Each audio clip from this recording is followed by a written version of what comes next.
guys, this is Ashley back with another video. Before we get into the video, like, comment, and subscribe to the channel. Make sure you turn on post notifications. So L0ŁÄ decides to take Nicki's lyrics in her new song Relax. She already copies Foxy and Lil' Kim. She already sounds just like them. But in her new song, she says, "Going crazy and Chanel-y, that's a bad habit. Just know I'm picky. N-words never in my tax bracket." Now, in Feeling Myself, Nicki says, "I'm with some good girls looking back at it, and a good girl in my tax bracket. Got a black card, let Saks have it. These Chanel bags is a bad habit." So the lyrics are similar. I mean, I feel like a lot of these female rappers, they do take from Nicki Minaj's old songs and try to revamp them. And, you know, nothing's really wrong with that, but it also kind of shows that a lot of these female rappers don't have much creativity, okay? And it also shows that even when they pick a side, because Lola Brooke used to follow Nicki Minaj and she does not follow Nicki anymore, just like Glow Stick, and, you know, she's been kikiing with Cardi B. You know, they never use Cardi B's lines. I noticed that. Oh, I'm sorry. Partisan Fontaine, because I forgot Cardi B don't write. But they never recycle Partisan Fontaine's lyrics. I noticed that. It's always Nicki Minaj. Nicki got to save all the female rappers. She got to collaborate with them. You know, she got to save Lil' Kim's career. You know, she has to be the bigger person in every situation. They get to steal her lines. It's always Nicki Minaj. Why don't y'all quote Cardi B or Partisan Fontaine? So in my opinion, I feel like Nicki deserves a writing credit for that song, at least, because you didn't change much, okay? You changed one word. You still copied her whole bar. She deserves a writing credit. Now, Joe Budden and his minions on the Joe Budden podcast basically say that Nicki Minaj doesn't have enough classics to go up against Lil' Kim in a versus. Take a listen to this. Better respect Kimberly It's gonna be a Jones. close battle, though. You better respect Like, Kimberly. that's the part that got me. I don't know people if that's really a started clear-cut telling win. me It's close. Nicki. I mean, Kim does not have 20 records, and I You have to stop talking to those people. You're Yeah, talking like, to that shit fucked me up. 27-year-olds, though. I don't care who you I are. don't care. When money, Bruh. power, respect comes on, you're going to have to do something. My argument with no, the when person... lighters up, come on, Yeah, you're gonna have to exactly. do something. No, when somebody's saying Benjamin's she is don't a have point. 20 Yeah. joints. Like, Somebody what- saying she don't have 20 albums. We don't have to Quiet talk to that Storm person. remix? We don't have to talk to Yeah, that yeah, person. yeah. We're not even doing that. But it was a lie. That was the part Shit, that got me. It was like a narrative that was Yeah, running. but they're children that weren't around and they weren't outside and they don't know the impact that You know they the had. you know the problem. You know the thing with why Kim would be a tough out. a hard She's on the classicest of the rough classics. So that's what they said on the Joe Budden podcast. He also said that, you know, Nicki can't really play any of her pop songs because, you know, Kim don't do pop. Even though I feel like Nicki has a lot of classic pop songs. But this proves what I said, that the verses will strictly benefit Kim's career. Nicki is helping Lil' Kim get some shine, and they're going to make Lil' Kim win the verses. If Nicki goes up against Kim, based on sympathy and the fact that, you know, no shade, she makes no noise, they're going to give her that W. They're going to say, oh, Kim won the verses. She has all the classics. Nicki can't compare. That's what they're going to say if Nicki does the verses. This was a chess move, and this brings Kim more attention. The Barbs will start paying attention to Lil' Kim a little bit more, okay? Because Lil' Kim wants to put out an album, a book, and she wants to put out a biopic, okay? Now, with that being said, Nicki does have classics, but her music and Kim's music are totally different. It's a totally different time. You know, she's not part of Kim's generation, okay? So that's why Kim should do the verses with Foxy. It makes more sense. But because she knows if she goes up against Nicki and how people view Lil' Kim as the underdog, even though they don't buy her music, they're going to say she won the verses out of sympathy. You know what I'm saying? So that's why she wants to go up against, you know, Nicki. It might be a tie if she go up against Foxy. And, you know, Kim might have been on a lot of classic records, but so has Nicki Minaj. But Nicki's not going to get her flowers at the verses. They definitely are going to use her to big up Lil' Kim. So Doja Cat gets a new deal with Skechers. You know, it's like a shoe collection. I think the shoes are kind of trash. I saw them. They were kind of basic. I don't feel like it goes with Doja Cat's brand. But, you know, she probably got paid millions of dollars for it. And then also it has been reported that Doja Cat and Ice Spice are allegedly performing at the Met Gala after party. Let me know how you guys feel about that. I feel like Ice Spice should bring Nicki out and then perform the Princess Diana remix, okay? I'll be honest with you. I don't like the original Princess Diana. I only like the remix. Okay, Nicki killed her verse.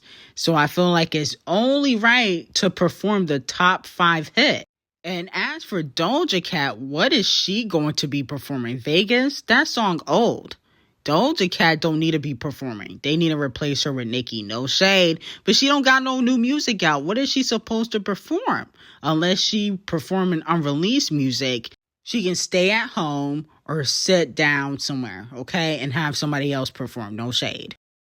Moving on to Scratch Off. So it seems as though Coinfish still got an issue with Scratch Off. She went on stage and said a few things. Fucking day. Every day it's a hater. A new bitch got my name in her mouth. Somebody got something weird. But the best thing that got me here is my team. And of course, number one, God. And you can't do it without them, period. So if you a selfish bitch and you want on some, I'ma do it myself, don't be one of them. So speaking of gang. And now people are saying that allegedly something in the Waterfest backstage, Scratch Off and Coinfish, you know, got into a physical altercation. That's what they're saying on social media. There's still no video. It still hasn't been confirmed. Now, Coinfish, people are saying she's still upset about what Scratch Off said in her song. Put it in the trash. She called Coinfish, or she compared Coinfish to a big blunt. But, you know, she said that she loves Koi body on stage at Coachella. Now, if they did get in a fight, I do find that to be a little bit ghetto. I don't think it was that serious because, you know, you got into a fight backstage at an event. This ain't Love and Hip Hop. That can make people not want to work with you. You know, Pharrell, I think he's in charge of that festival they were at. And I'm pretty sure if Pharrell finds out about this, he may not be too happy. So I don't think it was a good look. Professional wise, you know, if they did that on their own time, it would be different. But when you're at an event, that's unnecessary. Moving on to Cardi B, the Met is tomorrow. And fans are saying that Cardi B is the queen of the Met. Let me know how you guys feel about that. Now, in my opinion, I thought the queen of the Met was Rihanna or Zendaya. Who gave Cardi B this title? I think, you know, people be gassing Cardi B when it comes to her fashion. She's not the queen of the Met. She has a nice stylist, Colin Carter. He does a phenomenal job. You know, he also works with Normani and Kelly Rowland. But she's not the queen of the Met. I've never been super wowed by anything Cardi B puts on. Let's not drag it. The Little Mermaid director, Rob Marshall, speaks on Chloe and Halle, and he said that he personally asked Halle to audition for Ariel after watching her performance of the Donny Hathaway's Where Is the Love with Chloe Bailey at the 2019 Scammings. Her audition moved Marshall and the casting directors to tears. Wow, so it looks like the director chose Halle over Chloe for The Little Mermaid. That's basically what he said. He said he watched both of them perform and he only asked Halle to audition. Now, I think he should have kept that to himself because Chloe might feel some type of way after hearing that. You know, Chloe and Halle, they're both great performers. You know, Chloe's a little bit extra, but she wants to be a pop star. Okay, she wants to be Queen Bee Jr. So, you know, I feel like he should have kept that to himself, because you basically saying that you like Holly more than Chloe. But it could have been the way Holly performed. She probably captivated the audience without doing too much. Who knows what Chloe was doing on stage? She could have been twirling on the floor. But if the director is openly saying that, that's not a good look for Chloe, okay? I don't know. He should have kept this to himself. This looks bad. Moving on to Megan's documentary. So, allegedly, you know, Megan, as we know, is working on a documentary supposed to be on Netflix. Roc Nation is producing this documentary. And they are trying to put it out because Megan is going to be talking about the case in this documentary and the verdict. But the only thing is now Tory is trying to appeal, you know, the charges.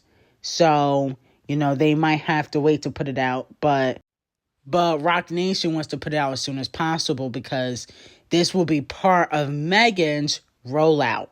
Okay? You know, people reliving the case. You know, it gives people, you know, some empathy towards Megan Thee Stallion. And, you know, she did say in her Elle magazine interview that she almost lost her life.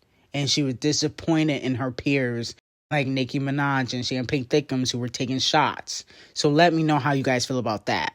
Moving on to Queen Bee. So allegedly, Virgo Groove has been sent to the UK radio stations. Okay? That's what they're saying on social media. Now, here's my thing. Virgo Groove is a good song, but she should be pushing Heated. Okay, it's almost summer. Heated is that type of song, or America Has a Problem. Those are the next two singles she should be pushing. And after that, it would be Alien Superstar. Okay? But I kind of feel like she should just move on to Act 2. I mean, she is dragging this. She's trying to stretch this album out. Renaissance is almost a year old. Okay? I'm trying to move on from the sucky rollout of Renaissance. I want to move on to Act 2. That's just me personally. Anyway, I got some new videos on Patreon, some new tea over there you guys can check out. The link will be in the description. I will see you guys in the next video and have an amazing day.